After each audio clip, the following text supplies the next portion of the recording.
Welcome once again to Musings by Danon. Today's video topic was brought up by my editor, Cutestuff. Recently, she rewatched one of her all-time favorite animes, Fushigi Yuugi, and asked the question, why isn't Nuriko a celebrated LGBT icon? I mean, the character's obviously LGBT, we found that out fairly early on. So that leaves us to ask, why aren't they more celebrated? Consider this your spoiler warning, but this is a 90s anime and manga, so most of you have either seen it all the way through, or have at least heard of it. Fushigi Yuugi is a classic and one of my favorites. Lots of great lines, awesome characters, and an intricate plot that interweaves multiple threads to form an epic story. That being said, it is very dated. This is early 90s manga after all, so if you find Ranma 1/2 or Tenchi Muyo too dated, you probably won't enjoy this one either. But if you can look past how old the animation and voice acting are, you'll find a hidden gem that can still enrapture a modern audience. The basic premise of Fushigi Yuugi is that two girls get isekai'd into a book where they each become priestesses of opposing beast gods, Suzaku the Phoenix and Seiryu the Dragon. Both girls have to find all 7 of their destined celestial warriors in order to summon their respective beast god and be granted his power in the form of wishes.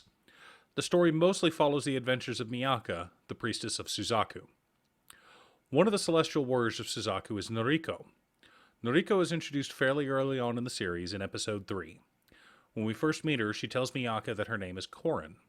She's one of the Emperor's concubines and seems to be romantically interested in Tamahome, another of the celestial warriors of Suzaku.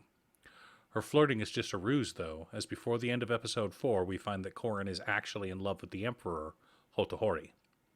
By all appearances, we have a standard hetero relationship, a woman in love with a man. However, in episode 5 we discovered that Nuriko has been fooling everyone, including the Emperor. In this episode, those breasts!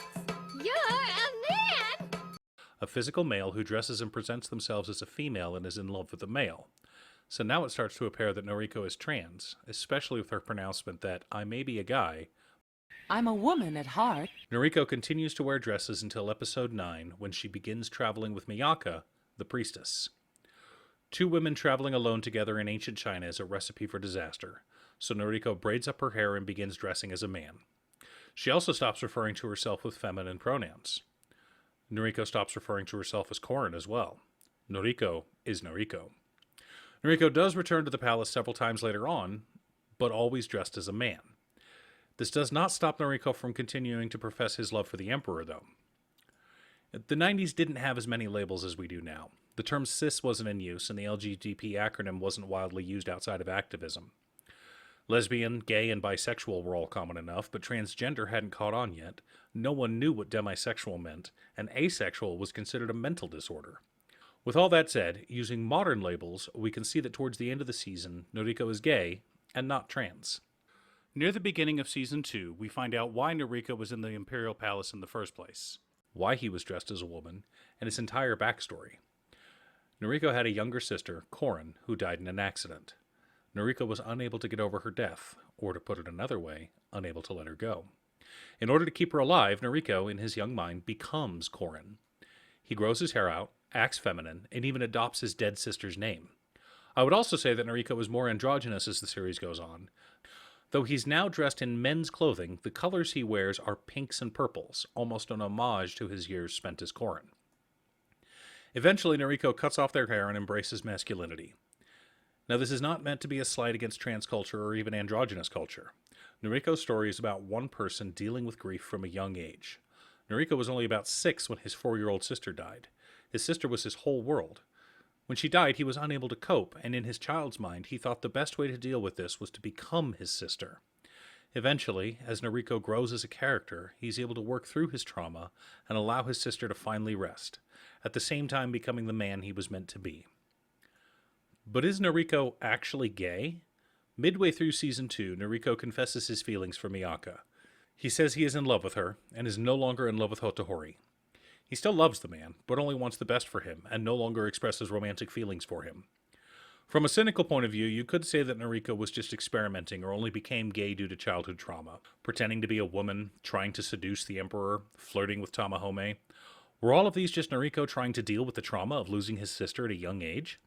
That's one interpretation, but I believe it to be wrong. I believe that Nuriko is actually non-binary and bisexual. I believe his feelings for the Emperor were real, and he even states he still does love Hotohori. The author, Yu Watase, was not bigoted in any way.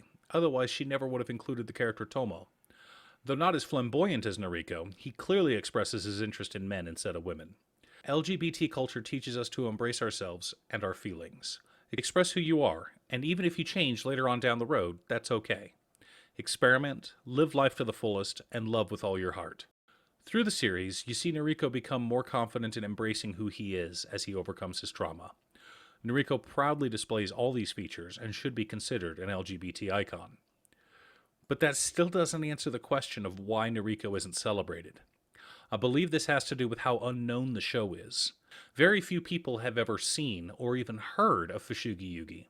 In the 90s, most anime watchers got their anime from Toonami on Cartoon Network. Sailor Moon and Gundam Wing were the most prevalent for LGBT kids and those curious about the community. Escaflowne did explore gender identity to an extent, but Sailor Moon has the first ever documented lesbian couple in anime, though that was censored in the original US release. Sailor Moon also had Fisheye, a crossdresser who was gay, but that character was also changed in the US to be a woman. Even Yu Yu Hakusho had a gay character in Itsuki. Gundam Wing gave us Troa and Quatra, and though they are not canonically gay, the fandom has decided their friendship goes beyond the platonic. For those of you who have seen Fushigi Yuugi, I'd love to hear your comments below. I believe Nuriko is an important character in LGBT culture that deserves as much, if not more respect, than any other LGBT icon from 90s anime. If you've never seen the show, do yourself a favor and watch it over at Crunchyroll. If you're a fan of Isekai, you won't regret the time spent. Thanks again for watching, and I hope you liked this video. Huge shout out to Cutestuff, not just for editing this video, but also for her input and insight. I'd also like to thank my friend Dancin' Butterfly for her feedback as well. Please like and subscribe, and I hope to see you all again in the next video.